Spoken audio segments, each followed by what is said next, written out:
चाहिए, क्यों नहीं करवाना चाहिए? मतलब पाकिस्तानी म्यूज़िक को आपकी आवाज़ की ज़रूरत है आपके पाकिस्तान को। और मैं तो ये समझता हूँ कि हम लोगों को जितने भी हमारे उस तरफ कैमरे के उस तरफ लोग बैठे हैं उन लोगों को प्रमोट करना चाहिए, ऐसे लोगों को जो लोग सच में अपने अंदर एक टैलेंट छुपा कर बैठे हैं। तो मुझे तो इस चीज़ की हैरत है कि आप इतने साल लेके अपने अंदर इस समंदर को दबा के बैठे रहे, आप इस समंदर को कैसे निकालना चाहते हैं, आप ये बताएं। मैं बस मैंने अभी आपसे कहा ना कि मैं अब सोशल मीडिया के ज़रिए अपने आप को इंट्रोडक्शन करवा रहा हूँ। फेसबुक पे मेरा क्या कहते हैं सिकंदर रफ़ी के नाम से प्रोफाइल है। अच्छा। तो उसमें मैं क्या कहते हैं रफ़ी साहब के सॉन्ग गा रहा हूँ और लोग अप्रिशिएट कर रहे हैं, मुझे पसंद करते भी हैं और कर भी रहे हैं। शुक्र अल्हम्दुलिल्लाह अल्लाह ताला की ज़ात का इतना करम है कि अभी तक मुझे किसी ने क्या कहते हैं रद्द नहीं किए। अच्छा सिकंदर भाई, कोई सा भी ऐसा कोई फ़नी वाक़या बताइए जो आपके म्यूज़िक को लेके या आपके साथ स्टेज पे हुआ हो, या कोई गाने को लेके कोई ऐसा हुआ हो कि आप गाते गाते कुछ भूल गए और फिर आपने कुछ और स्टार्ट कर दिया, ऐसे।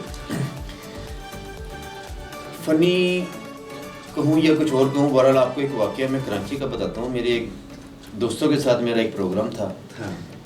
स्टेज पे किसी शादी का फंक्शन था, तो हमारे ग्रुप को वहाँ पे सिलेक्ट किया गया उस फंक्शन में गाना गाने के लिए। तो मैं अपने दोस्तों के साथ सिर्फ वैसे ही गया था। हाँ। मैं ये कहते हैं गाना गाने के लिए नहीं गया, कोई इरादा नहीं था? कोई इरादा नहीं था, बस वो मुझे ऐसे ले जाया करते थे। हाँ। हालांकि वो बहुत ज़ोर देते थे कि नहीं तू गा, तुझे गाना चाहिए, तू गा सकता है, तू कोशिश कर तू। लेकिन मैं उनकी इतने क्या कहते हैं इजहार के बाद भी जो है ना क्या कहते हैं गाते ही हाँ इग्नोर कर दिया करता था कि नहीं यार मुझे नहीं गाना। तो ये वाक़या कि एक शादी में हम लोग वहाँ पर गए तो मेरे सब दोस्तों ने क्या कहते हैं गाया उस शादी में। उस शादी के फ्रंट पर ना क्या कहते हैं जेंट्स कर रहे थे, लेफ्ट पर क्या कहते हैं लेडीज़ थी। तो जेंट्स की कुछ सीटें छोड़ के पीछे एक लड़कों का ग्रुप बैठा हुआ था। अच्छा। तो वो शायद म्यूज़िक को समझने वाले थे। और आपको पता है कि ये भी कहा जाता है कि कराची की आवाम अगर किसी को सिलेक्ट कर ले तो उसे कोई गिरा नहीं सकता। अच्छा। यानी कि कराची का और बॉलीवुड का जो बम्बई है वो एक ही तर्ज के लोग रहते हैं। Mentality almost same. हाँ, म्यूज़िक के लिहाज से, एंटरटेनमेंट के लिहाज से।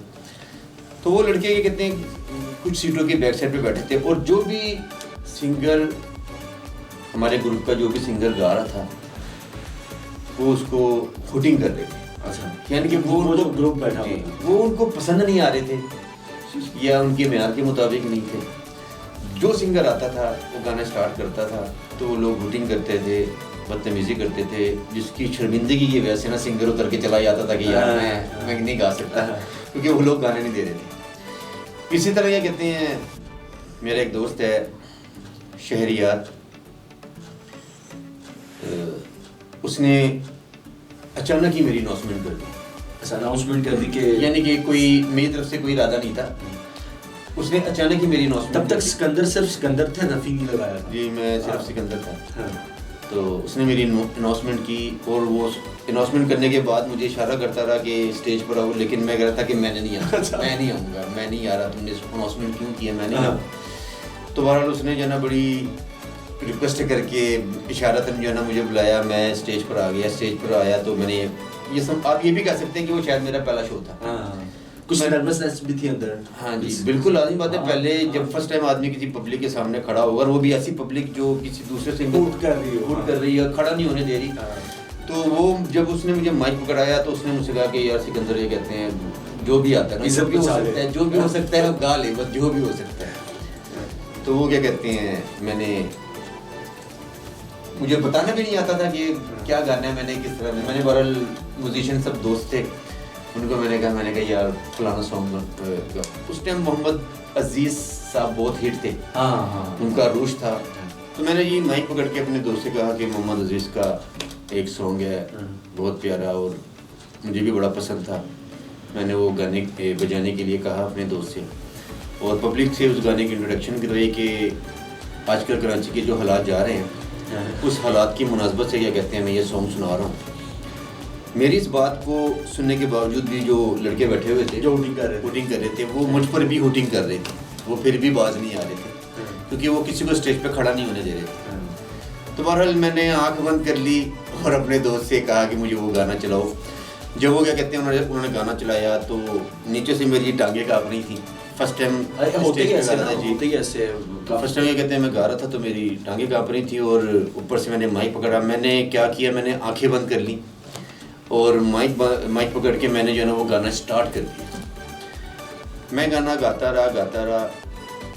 जब गाना पूरा मुकम्मल हुआ तो पब्लिक जो है ना बिल्कुल सुनसान और खामोश, यानी कि जो लड़के हुटिंग कर रहे थे, यानी उनको इतना पसंद आया, पसंद की नोयत। जो लड़के हुटिंग कर रहे थे वो लड़के क्या कहते हैं मुझे गौर से देखते रहे, सुनते रहे।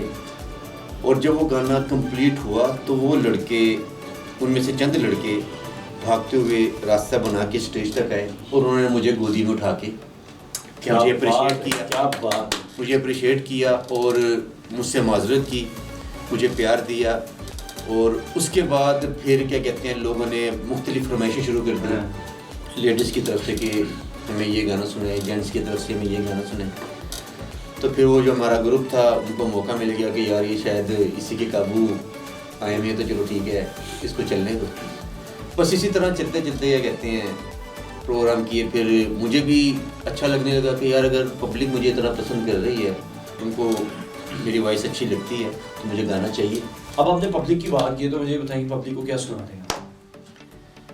पब्लिक को लाजिम बात है रफ़ी साहब का ही सॉन्ग सुनाऊंगा। जो सॉन्ग मैं सुनाने जा रहा हूँ ये भी मोहम्मद रफ़ी साहब का ही सॉन्ग है और बहुत मीठा, बहुत प्यारा सॉन्ग है और मेरा फेवरेट सॉन्ग है और शायद क्या कहते हैं पब्लिक को भी पसंद है। तेरी आँखों के सिवा दुनिया में रखा क्या है, तेरी आँखों के सिवा दुनिया में रखा क्या है। ये उठे सुबह चले, ये झुके शाम ढले, मेरा जीना मेरा मरना इन्हीं पलकों के तले।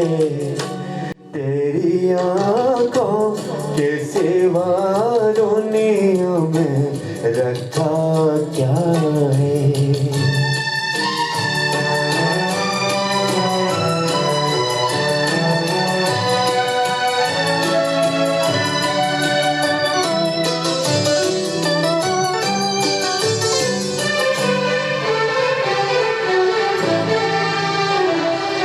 इनमें मेरे आने वाले ज़माने की तस्वीर है,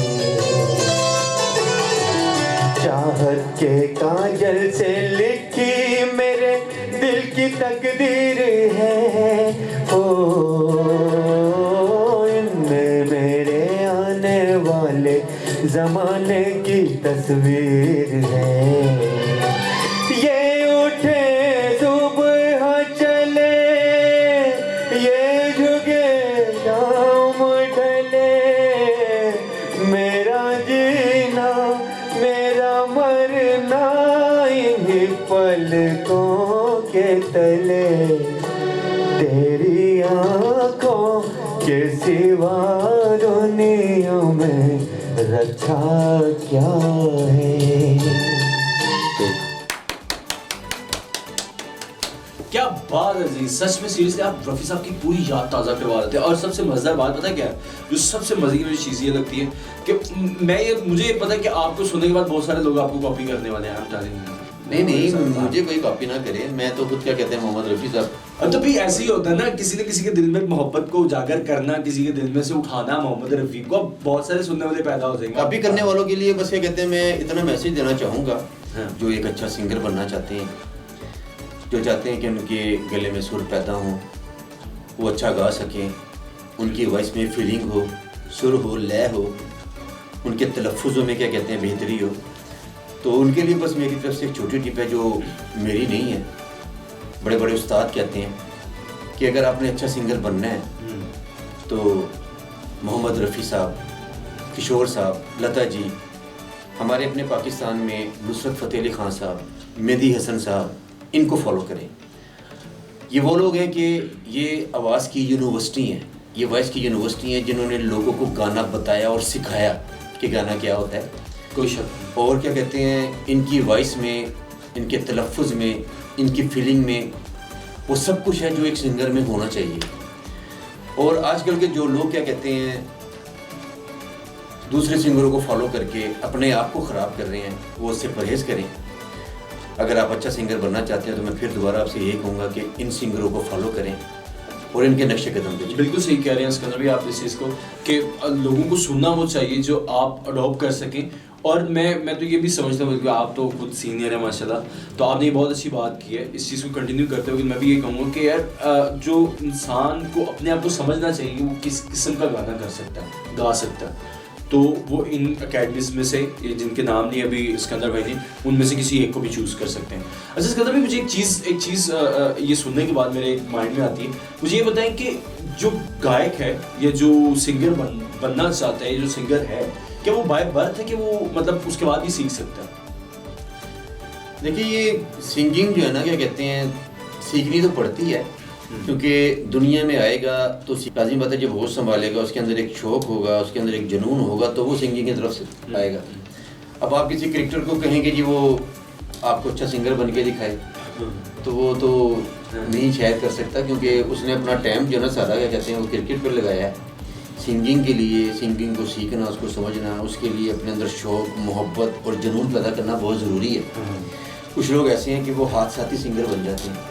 अच्छा, उनका सिंगिंग की तरफ आने का कोई प्रोग्राम नहीं होता, लेकिन वॉइस क्वालिटी इतनी अच्छी है, तलफ़ुज़ इतना अच्छा है, ठीक है, और चेहरा अच्छा। ये भी कैसे कभी मैंने देखा है कि बहुत अच्छे गाने वाले लोग बैठे हुए लेकिन उनका चेहरा बिक नहीं रहा, मतलब चेहरे से वो कुछ मार खाते हैं। ऐसा बहुत कुछ सुनने को मिलता है फिल्म इंडस्ट्री में। आप इस चीज़ के बारे में क्या कहते हैं? मैं तो देखें यही कहूँगा कि सिंगर तो आजकल क्या कहते हैं, जगह जगह पर सिंगर है, जिसका दिल करता है वो सिंगर बन जाता है। तो मैं बस यही कहूँगा कि अच्छा सिंगर बनने के लिए अच्छे सिंगरों को फॉलो करें, जिनको सिंगिंग के बारे में मुकम्मल मालूमात है, जिन्होंने अपनी लाइफ और एक उम्र जो है ना सिंगिंग के पीछे लगाई है। अच्छा, कुछ टेक्निकलिटीज़ पे बात करना चाहता हूँ मैं, बिकॉज बहुत सारे प्रोग्राम चलते हैं, उनमें कुछ क्वेश्चंस जो है ना जो दिमाग में रह जाते हैं, जो पनपते रहते हैं लोगों के। तो माशाल्लाह आप इतना सीनियर आर्टिस्ट हैं और आप गाते हुए भी आ रहे हैं, और एक अच्छे आर्टिस्ट को सुन के आप आर्टिस्ट बने। तो मुझे ये बताएं कि कुछ इसकी रियाजत के लिए ज़रूरत है कि आपके सांस बहुत पक्का हो, या आपको सांस की ही प्रैक्टिस करनी पड़ती है? कुछ ये भी टिप दीजिए हमारे नाज़रीन को। जी बिल्कुल, ये कहते हैं सिंगिंग एक ऐसी चीज़ है कि उसके लिए रियाज वाकई बहुत ज़रूरी है, क्योंकि आप जितना रियाज करेंगे आपकी वॉइस उतनी बेहतर होगी।